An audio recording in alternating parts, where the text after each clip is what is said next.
Hi everyone. I decided that one more video was gonna hurt everyone, especially now when we're locked inside, and it happens that I do some really different things in the kitchen, like eating and preparing these beautiful mushrooms called saffron milk. So look at these.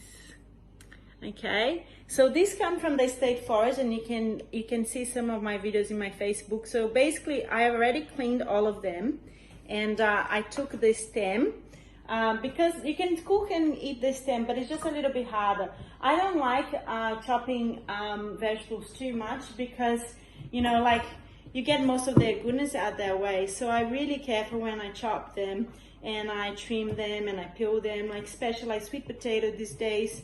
I don't even peel them anymore. So I decided to put them in this little tub, which I use in the sink to save water and water the plants. And by the way, this water in here I will use to water the plants. I have washed them because they get a bit of soil on them, and it's like, because, you know, they are completely wild and organic and there's nothing on them. They do get a little bit of dirt. So to get most of the dirt out, and it sinks all the way to the bottom, I just put them in here. This is a really big one. You can see the way I put it. So I put it just like that. And I'm gonna show you, just quickly, how I cut them as well to prepare them for eating. And I'm gonna use this big one so you can see. Just dry my hands. And for cleaning, I use this brush, and also the knife helps to get some of the dried leaves from the top. Such a beautiful meaty mushroom. I just like to cut like if it was like little, oh, this one just broke and I pushed it down, but that's okay. If it was like little slices of beef, if for those people that like eating meat. So like I'm just cutting like little slices. I'll show you after what I've done. And if you wanted to do more like delicate and beautiful, you can just chop them a little bit more, and I'll show you that one as well. So basically I just chop in lots of little pieces like you would with steak or anything like that, but you can do the extra bits and cut it like quite fine in tiny little pieces. So that's the little piece. I'm going to show that to you now. That way it gets most of the dirt out, which is not very nice on the palate. So I'm going to just show you how that looks. So that's how it looks, and I have my assistant here helping me out with the cooking books. She's reading them. Very good, old but nice cooking books.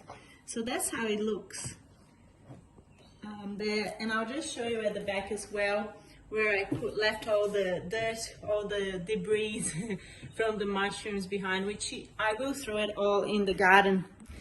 And hopefully they will start growing in my garden. Okay, so that's basically it. I will do a little video after with the recipe on it. Thank you, bye. So I just wanted to show you the difference between the saffron milk mushrooms. Look at these are the little ones, and the little ones, they have this beautiful orange color, and all your fingers get stained, the knife gets stained. And then you have the bigger ones and more dry ones. They don't have that same color, but doesn't mean they're not delicious. They're still delicious. And another thing to remember about saffron milk, and once they get in contact with moisture, they get bruised, and these bruises might look like that, which is similar to mold. But it's not mold. It just goes, it's just a bruising and some way that it reacts with moist. So these have all been washed, and you don't necessarily have to wash them. I wash them just because I don't like the taste of sand. Anyway, look at my little assistant helper, Yummy, having lunch before we go to sleep. And but yeah, it's all up to you if you want to wash them or not. It's the same as any other mushroom. Some people wash, some people peel, some people just dust.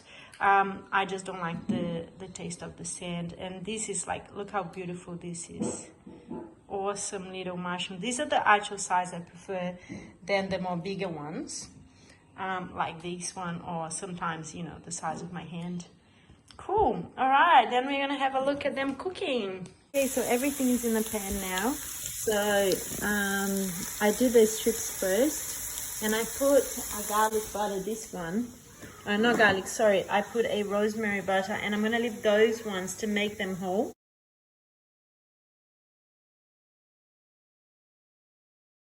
Okay, so here we have my stroganoff mushrooms with mashed potato, and that's the outcome of those mushrooms that you saw me cutting and cooking. I used a little bit of milk and corn flour and